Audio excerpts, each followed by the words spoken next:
Hello everyone. My greetings to one and all. I'm Punam, the course developer and your instructor too. This is an introductory video mentioning about its meaning, its basic principles, the steps one must take into account for designing a flexible course. So let's have some observations. All of us have noticed that there has been a tremendous change in education and M-learning has become a norm. But teachers are facing a lot of challenges due to lack of technical know-how, maybe, lack of resources, loss of connection between the students, with the colleagues, with friends. So sharing is becoming a problem. Today, if schools or colleges have started to reopen, one is not sure the percentage of students who will actually attend the classes. One is not sure the percentage of teachers who will be actually able to take classes in face-to-face environment. Also, today it's virus which has created a disruption. Tomorrow it may be war, or it may be any natural calamity, it may be flood, anything can happen. What I'm trying to say is disruptions will take place.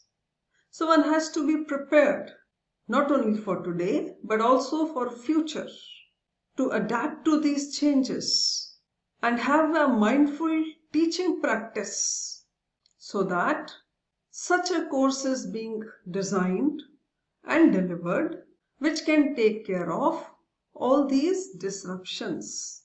Let the classes, the assignments, the activities be designed in such a manner that these disruptions gets neutralized to a large extent. So in this video, let's begin with what exactly does it mean to have a flexible course design. There is a lot of confusion about what is considered as a flexible course and what is not a flexible course. Before we begin with creating an effective flexible course, let us be clear about those practices which do not work so well and possibly go wrong with a flexible course. So for example, online content may be simply added to an existing classroom course to make it flexible.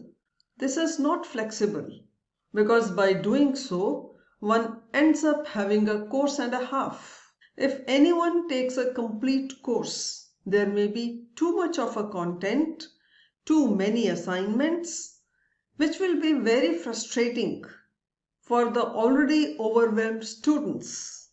It may also happen that the pieces of the course don't really fit together smoothly. So the students will have to struggle to have a coherent learning experience. Secondly, there may be a course that claims to be flexible or hybrid, but in fact it is a fully online course, simply because there are optional 1 or 2 meetings kept for the students to respond to their queries. Or else, there may be totally classroom course that has some online readings or videos, but no online interaction between students and the instructor. This online course site is then simply a content repository, but not an environment for active learning or discourse. Generally, the most common route is to turn an existing on-site course into a flexible course, and the most common mistake is to view this as a process of just adding some online pieces to the current course syllabus and then cutting the face-to-face meeting time. This does not work well. So then, what is a flexible course? Let's understand. So, a flexible course is one that has both regularly scheduled face-to-face class meetings, and significant online learning activity that replaces some of the class meetings time. Such courses must have 50% reduction in class meeting time compared to a face-to-face course. Such a course can easily shift between online and in-person learning. At its core, it means designing online components that can be used regardless of how a course is taught. It enables a flexible participation policy for students, whereby students may choose to attend face-to-face synchronous class sessions in person, just like a typically traditional classroom, or complete course learning activities online without physically attending class. Some courses may allow for further choice in the online delivery mode, allowing both synchronous and asynchronous participation. So in a flexible course, the instructor provides structure, content, and activities to meet the needs of students participating both in class and online. It is possible and practical also that activities in each mode often overlap, but they are typically not the same activities for students in all participation modes. Activities in each mode must lead to equivalent learning outcomes. No matter which participation format is chosen, teaching and learning activities should ideally present content effectively and professionally, engage learners with generative learning activities, and use authentic assessment to evaluate student learning. It is rightly said by Jimmy Dean, "I can't change the direction of the wind, but I can adjust my sails to always reach my destination." So let us follow this, be adaptable, and make changes as per the changing requirements of the students. After having understood what is a flexible course, one must begin with visualization, as many of the decisions affecting its success takes place well before the first day of class. So careful planning at the design stage not only makes teaching easier and enjoyable, but also facilitates student learning. So one needs to visualize about the situational constraints by having answers to some of the questions. First is about relating to the timings and logistics of the course, that is, to determine the number of class days or hours, identify holidays, determine the nature of assignments and activities, consider logistics of collecting and returning students' work, create a calendar of activities, which must comprise of topic, sequence, due dates, etc. Have a tentative syllabus about course management site if required. Check for administrative support and similar such things. The next is one must visualize about the students. One needs to know the prior knowledge, skills and beliefs of the students, who your students are. If it is a professional program, what is their commitment? What is their availability of time or the flexibility they have? Or what are the reasons for enrolling them for this course? About their cultural background, about their work experience, and all such similar things.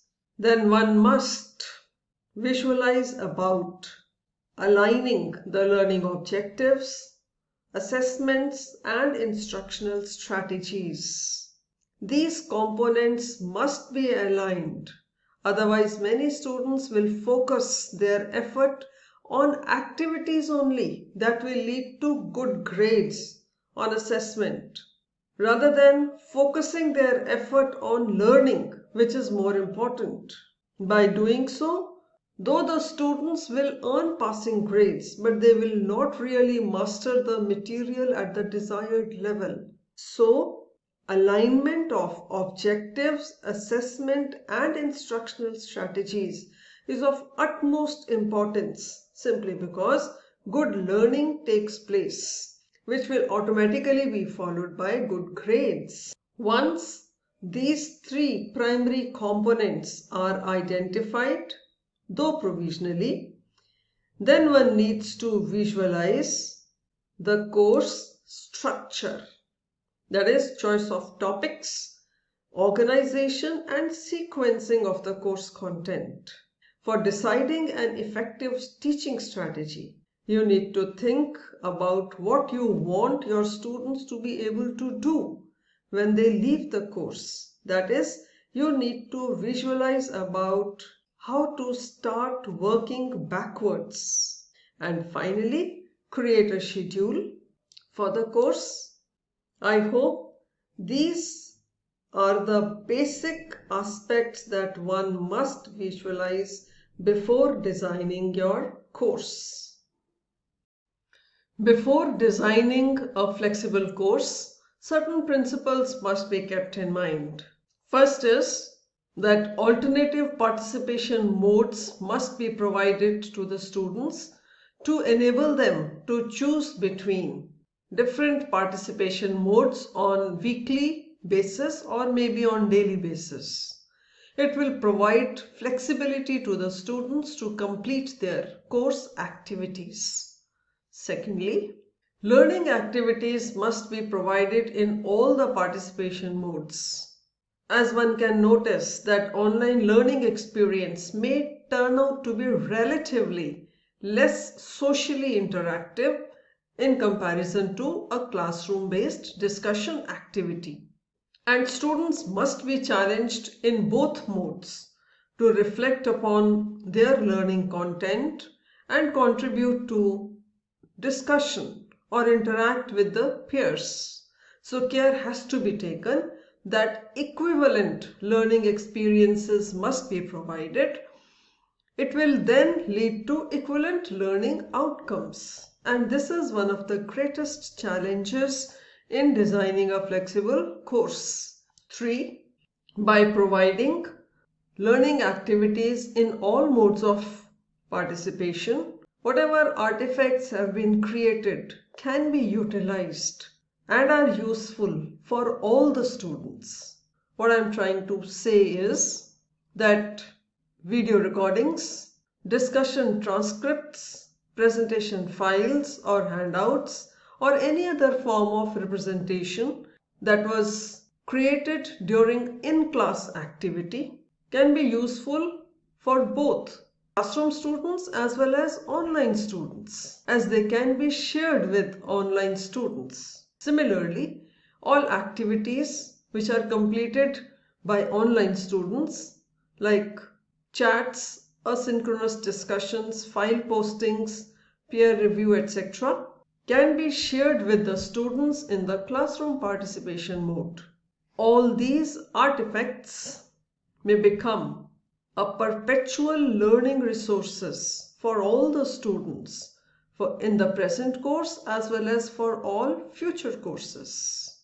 Another principle is instructor must equip students with the technology skills to enable access to all participation modes.